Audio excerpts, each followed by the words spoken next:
சொந்த நாடு விட்டு வேற ஒரு நாட்டுக்கு இமிகிரேட்டா போறவங்க வந்து அந்த நாட்டுல அவங்க வந்து படுற கஷ்டங்களும் அந்த நாட்டுக்காரங்க இவங்க மேல காட்டுற வெறுப்புணர்ச்சி மீறி அங்க இவங்க மேல நடக்கிற இனவெறி தாக்குதல் மேலும் மேலும் வந்து அவங்கள வந்து ரொம்ப சோர்வடைய வைக்குது. இதுதான் இந்த ஜெர்மன் படமான ஹிஸ்டீரியா படத்தோட மெயின் தீம்.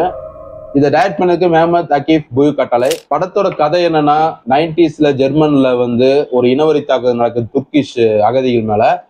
அதை பேஸ் பண்ணி இப்போ கான்டெம்பரரியில ஒரு டைரக்டர் அதை அந்த பேஸ் பண்ணி ஒரு படம் எடுக்கிறாரு. அந்த படத்துல வந்து அவர் உண்மையாலுமே ஒரு குரானை வந்து எரிச்சு ஷூட்டிங் பண்ணிடுறாரு. அப்போ அதை நடிச்சிட்டு இருக்கிற ஒரு முஸ்லீம் நடிகர் வந்து இதை வந்து இதுக்கு எதிர்ப்பு தெரிவிக்கிறாரு. அதுவும் இல்லாம அந்த ஷூட்டிங் முடிஞ்சதுக்கு அப்புறம் பிலிம் ரோல் எடுத்து ஒரு லேடி போறாங்க. ஆனா அந்த பிலிம் ரோல் வந்து அவங்க வீட்டுல இருந்து திருடப்படுது. அதுக்கப்புறம் என்னாச்சுங்கிறத இந்த படத்தோட மீது பயங்கர சஸ்பென்ஸான ஒரு கதை.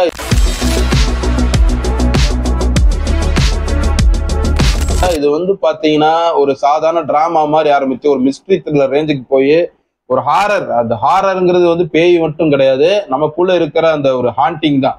அது இந்த படத்துல வந்து ஒவ்வொரு சீனும் அப்படியே பல்ஸ் ஏறுது. ஏன்னா இதுல பேசியிருக்க அந்த பொலிட்டிக்கல் அந்த ரிலீஜியஸ் மேட்ரு வந்து ரொம்ப வந்து சென்சிட்டிவான ஒரு மேட்ரு. இதுல வந்து பாத்தீங்கன்னா அந்த ஷூட்டிங் பண்ணும்போது அவர் ஒரிஜினலாவே அந்த குரான் எரிக்கிறாரு.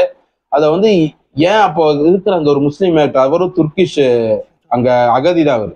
அவங்கள கூப்பிட்டு வந்து ஒரிஜினல் நடிக்க வைக்கிறாங்க. அப்போ அவர் கேட்குற ஏன் வந்து நீங்க ஒரிஜினல் ஒரு புக் எரிக்கணும், அப்ப நீங்க வந்து படத்துல ஒரிஜினலா கொலை பண்ணணும்னா நீங்க வந்து ஒருத்தர் உண்மையாலுமே கொலை பண்ணுவீங்களா அப்படிலாம் கேட்பாரு. அதாவது என்னன்னா இப்போ வந்து ஒரு அகதிகள் மேல இருக்கிற வந்து அந்த வெறுப்புணர்வு அந்த டைரக்டர்கள் என்னதான் முற்போக்கா பேசினாலும் அவங்களுக்குள்ள ஒரு ஹெசிடேஷன் வந்து இந்த மாதிரி அகதிகள் வர்றதுல இருக்கு அவங்களுக்கு.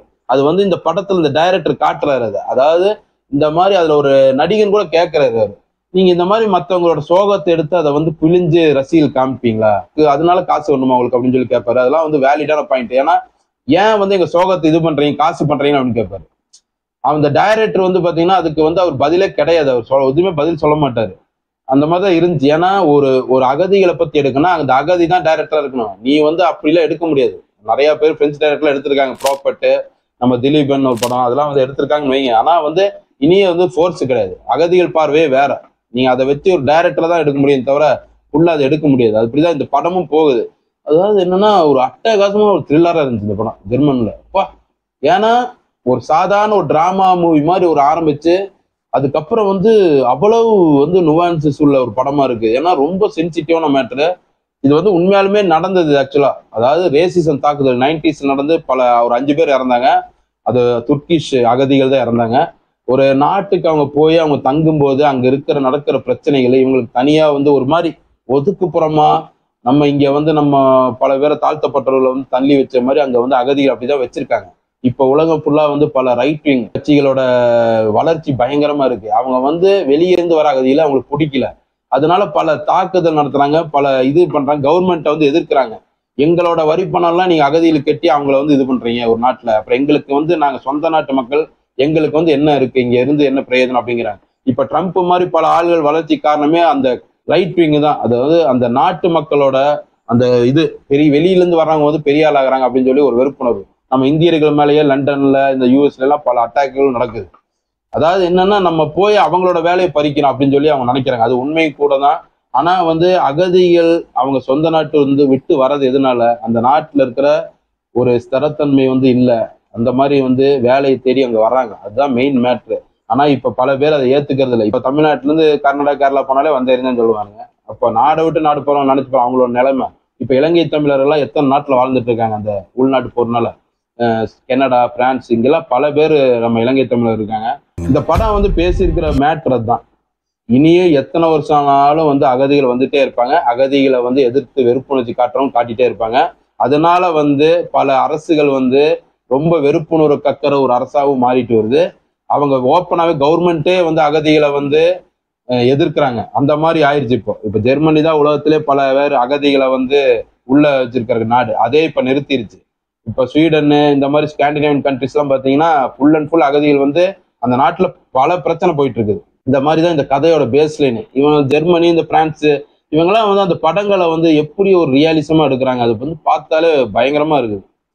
இதுல வந்து அந்த ஆக்டர் நடிச்சிருக்கவங்க எல்லாருமே சொல்றாங்க மெயின் கேரக்டர் அவங்க வந்து என்னன்னா ஒரு லெவலுக்கு மேல வந்து அவங்க மெயின் கேரக்டர் வந்து அவங்கள ஒரு துர்க்கிஷ் அப்பா தான். அவங்க அப்பா வந்து அவங்க பத்திலாம் சொல்லுவாங்க.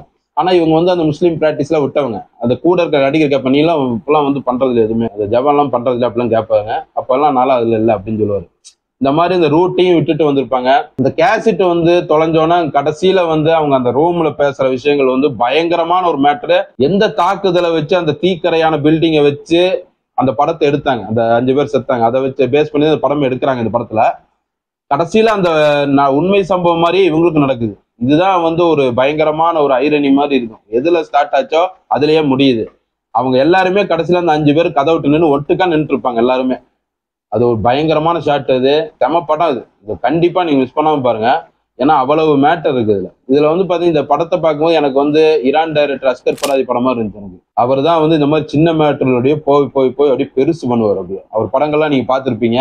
இப்போ அவரோட கடைசியா வந்து ஹீரோவும் பாருங்க, சூப்பரா இருக்கும். இந்த படத்தோட சினிமாட்டோகிராஃபர் பாத்தீங்கன்னா அந்த ஹாரரை போயிட்டு அந்த படத்தை எடுத்திருக்காரு. ஒரு ரூம்குள்ள எல்லாமே வந்து ஒரு ஏதோ நடக்க போதுரா அப்படின்னு சொல்லி அந்த மிஸ்ட்ரி த்ரில்லர் ரேஞ்சுக்கே போகுது. அப்படியே சஸ்பென்ஸ்.